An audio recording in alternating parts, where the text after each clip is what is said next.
Supreme court Adil बाज़ई को D seat करने का फैसला कलअदम। इलेक्शन कमीशन ने नोटिफिकेशन मुअत्तल कर दिया। जस्टिस मंसूर अली शाह की सरबराही में 3 रुकनी रेगुलर बेंच ने आदिल बाज़ई की अपील मंजूर करते हुए इलेक्शन कमीशन का फैसला कलअदम करार दिया। रेगुलर बेंच ने कहा कि तफसीली फैसला बाद में जारी किया जाएगा। दौरान समाअत जस्टिस आयशा मलिक ने सवाल किया कि आदिल बाज़ई केस में हकाइक जांचने के लिए कमीशन ने इंक्वायरी क्या की। जस्टिस अकील अब्बासी ने कहा कि बस बड़े साहब का खत आ गया तो बंदे को डी सीट कर दो, ये नहीं हो सकता। जस्टिस मंसूर अली शाह ने कहा कि एक हल्के की आवाम को डिसफ्रेंचाइज करने का पैमाना तो सख्त होना चाहिए। आदिल बाज़ई के वकील सरदार तैमूर ने दलाइल में कहा कि एक दिन मामला इलेक्शन कमीशन पहुंचा, अगले दिन कार्रवाई शुरू कर दी गई। हमने कहा जो नून लीग से वाबस्तगी को बयान हल्फी बताया जा रहा है वो तो हमें दे। जस्टिस मंसूर अली शाह ने कहा कि नेशनल असेंबली में हल्फ लेने की तस्वीर तो है लेकिन वाज़ेह नहीं हो रहा दस्तखत किस पर किए जा रहे हैं।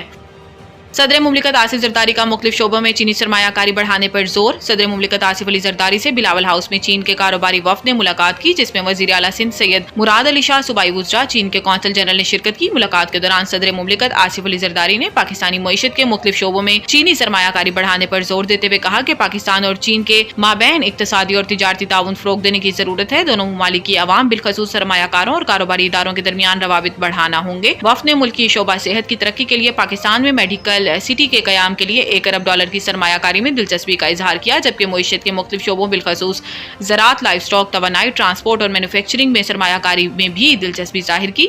इस मौके पर सदर मुमलिकत आसिफ अली जरदारी का कहना था कि पाकिस्तान और चीन के दरमियान गहरे और तारीखी बरादराना ताल्लुकात हैं। दोनों ममालिक के अहम अमूर पर मुश्तरका मुफादात और ख्यालात हैं। पाकिस्तान और चीन के माबैन कई दिहाइयों पर मुहीत गहरी दोस्ती है।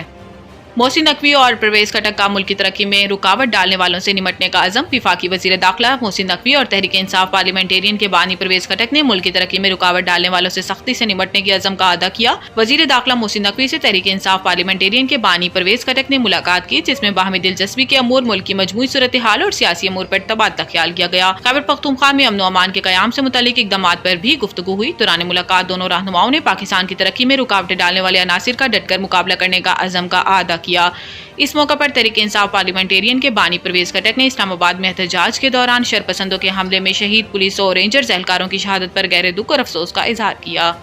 माशी चैलेंजेस दरपेश थे, इन्हें हल किया। वजीर खजाना मोहम्मद औरंगजेब ने इस्लामिक कैपिटल मार्केट्स कॉन्फ्रेंस से बजरिया जूम खिताब करते हुए कहा कि हमारी मुआशी सिमत दुरुस्त है, मुआशी चैलेंजेस दरपेश थे, इन्हें हल किया है। इस्लामिक कैपिटल कॉन्फ्रेंस हुकूमत के माली निज़ाम को शरिया असूलों पर मुंतकिल करने का अज़म है। वजीर खजाना का मजीद कहना था कि इस्लामी मालियाती निज़ाम पर मुंतकिली के सफर में सब ने मिलकर चलना है। शरिया असूलों पर मुरत्तिब की गई प्रोडक्ट से सारिफ का एतमाद हासिल करना है। दुनिया में वैल्यू फाइनेंशियल खिदमात की मांग बढ़ रही है। SECP रेगुलेटरी माहौल फराम कर रहा है। SECP की तवज्जो शोबे की सलाहियत बढ़ाने पर भी है। हुकूमत को सकूक के जरिए सूद से पाक कर्ज मिल सकता है।